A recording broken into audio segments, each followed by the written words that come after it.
Assalamualaikum warahmatullahi wabarakatuh. Sahabat yang dirahmati Allah, ada banyak kisah teladan Ummu Sulaim radhiyallahu anha yang bisa dipelajari. Salah satunya adalah kisahnya yang tak mau menikah dengan pemuda terkaya di Makkah sebelum ia masuk Islam.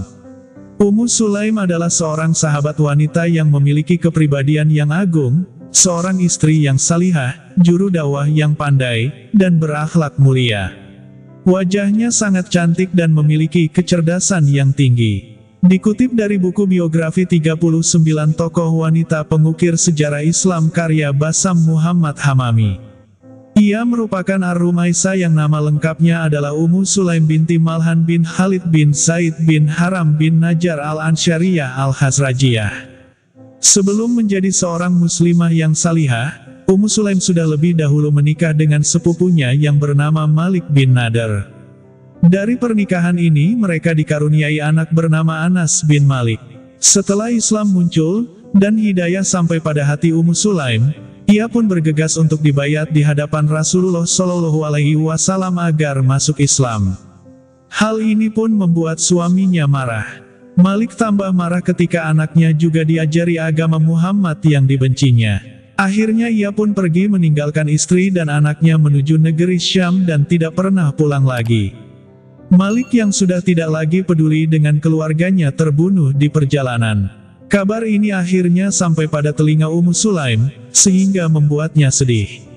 Setelah kematian suaminya itu, Ummu Sulaim berusaha mendidik anaknya dengan ajaran Islam, hingga ia tumbuh menjadi seorang remaja. Kemudian, ia membawa Anas bin Malik kepada Rasulullah untuk mengabdi kepada beliau, dan beliau menerimanya. Pada saat yang sama, Abu Talhah yang masih kafir terkesan ketika mendengar cerita tentang Ummu Sulaim ini. Hingga ia berani melamar dan menikahi Ummu Sulaim dengan mahar yang begitu besar.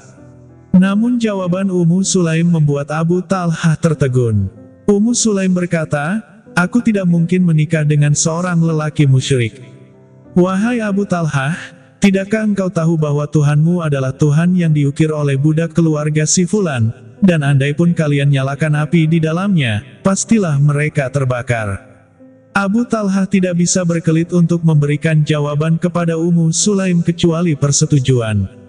Ia berkata, "Benar." Ummu Sulaim menyahut, "Tidakkah engkau merasa malu untuk menyembah kayu yang tumbuh dari dalam tanah yang dipahat oleh seorang budak bin Fulan? Apakah engkau mau bersaksi bahwa tidak ada Tuhan selain Allah, dan bahwa Muhammad adalah utusan Allah, lalu aku rela menikah denganmu? Aku tak menginginkan mahar darimu selain hal itu." Lalu Abu Talhah meminta untuk diberi waktu sebentar untuk berpikir. Ummu Sulaim kemudian berkata, "Wahai Abu Talhah, orang sepertimu tidaklah layak ditolak. Akan tetapi, engkau adalah laki-laki kafir, sedangkan aku adalah wanita mukminah. Tidaklah patut jika aku menikah denganmu." Maka Abu Talhah menyahut, "Apakah yang engkau inginkan?" "Apa yang aku inginkan?" jawab Ummu Sulaim dengan penuh kesopanan dan keyakinan. Abu Talhah yang merupakan seorang yang kaya raya berusaha merayu dengan kenikmatan dunia. Ia pun berkata, "Emas dan perakkah?"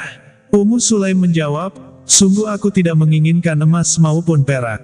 Namun, aku ingin engkau memeluk Islam."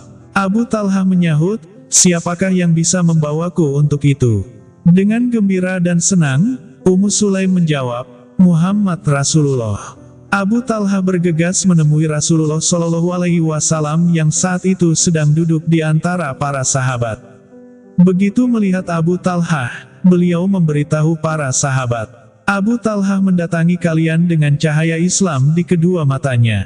Setelah itu, Abu Talhah resmi menjadi seorang mukmin dan akhirnya bisa menikahi Ummu Sulaim dengan mas kawin yang tak ternilai dengan harta benda, yaitu Islam. Demikian yang diriwayatkan oleh Anas bin Malik. Ia berkata, "Aku tidak pernah mendengar seorang wanita pun yang mendapat mahar lebih berharga dibandingkan dengan Ummu Sulaim. Maharnya adalah Islam." Semoga bermanfaat dan jadi pelajaran bagi kita semua. Wallahu a'lam bishawab, wabillahi taufik wal hidayah. Assalamualaikum warahmatullahi wabarakatuh.